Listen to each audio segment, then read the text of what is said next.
ہمارے نبی صلی اللہ علیہ وسلم جب قرآن لکھوایا نا تو چونکہ آپ لکھنا پڑھنا نہیں جانتے تھے تو بعض دفعہ کاتب سے گرامر کی غلطی ہوئی لکھنے میں, ہمارے نبی نے اس کی کریکشن نہیں کی.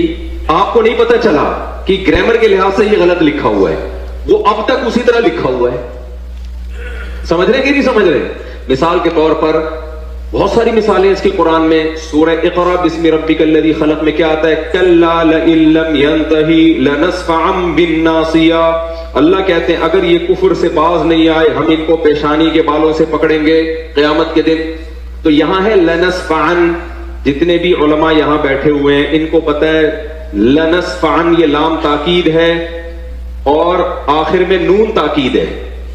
یہ الف کے ساتھ لکھنا گرامر کے لحاظ سے غلط, کیونکہ تنوین ناؤن پہ آتی ہے, سینٹنس پہ یا فعل پہ تنوین کبھی بھی نہیں ہے. اس کے لیے پیغام ہے کہ تمہارے مسلک کے لوگوں نے کہا ہے کہ تم نے حضور کی گستاخی کی ہے تو فوراً سے پہلے اپنا رجوع کرو.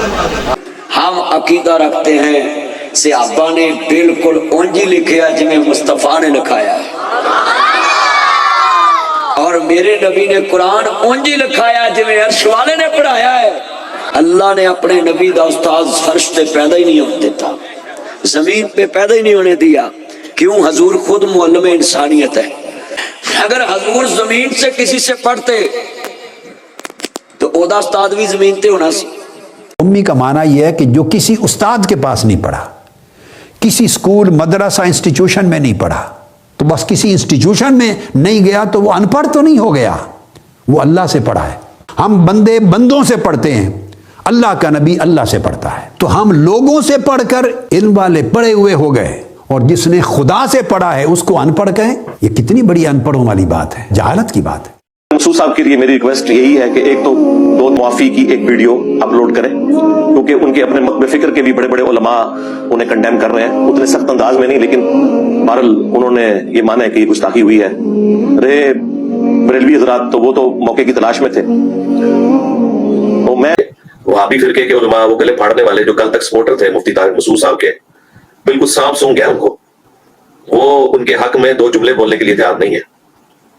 تو میں اپنے ان الفاظ سے رجوع کرتا ہوں, مجھ سے بے احتیاطی ہوئی ہے تو میں رجوع کرتا ہوں اپنے ان الفاظ سے. جن لوگوں کا یہ خیال ہے کہ میری وجہ سے ان کو تکلیف ہوئی ہے تو میں ان لوگوں سے معذرت بھی کرتا ہوں, اللہ تعالیٰ سے توبہ بھی کرتا ہوں, اور اپنے ان الفاظ سے میں رجوع بھی کرتا ہوں. میرا جو پہلا معذرت نامہ گیا تھا اس میں ہمارے ہی بعض اکابر کو, جن میں سر فہرست حضرت مفتی ابراہیم صاحب بھی ہیں, جن کی ہدایت پر میں یہ دوبارہ معذرت نامہ ریکارڈ کروا رہا ہوں, تو ان سمیت دیگر میرے بعض اکابر کو کچھ تحفظات ہیں. تو نبی صلی اللہ علیہ وسلم کا ارشاد ہے, یا بنی آدم کلکم خطاؤون وخیر الخطائین التوابون. اے بنی آدم تم میں سے ہر شخص سے غلطی ہو سکتی ہے, بہترین غلطی کرنے والے وہ ہیں جو توبہ کر لیں. اور توبہ کے تین ہی ارکان ہوتے ہیں کہ عوام سے معذرت کر لی جائے, اللہ تعالیٰ سے توبہ کر لی جائے, اور اپنی غلطی سے رجوع کر لیا جائے, اپنے الفاظ سے رجوع کر لیا جائے. تو میں سمجھتا ہوں کہ توبہ کے تینوں ارکان اسی طرح پورے ہوتے ہیں. تو اگر میرے پچھلے کلپ سے کسی کو اطمینان نہیں ہوا تھا تو میرا خیال ہے میرے اس کلپ کے بعد اب اطمینان ہو جانا چاہیے. غلطی ہر انسان سے ہوتی ہے. جیسے میں حدیث سنا رہا تھا, نبی نے فرمایا, اللہ تعالیٰ کہتے ہیں یا بنی آدم کلکم خطاؤون, اے بنی آدم تم سب غلطی کرنے والے ہو, وخیر الخطائین التوابون, بہترین خطا کار وہ ہیں جو غلطی کر کے توبہ کر لیں.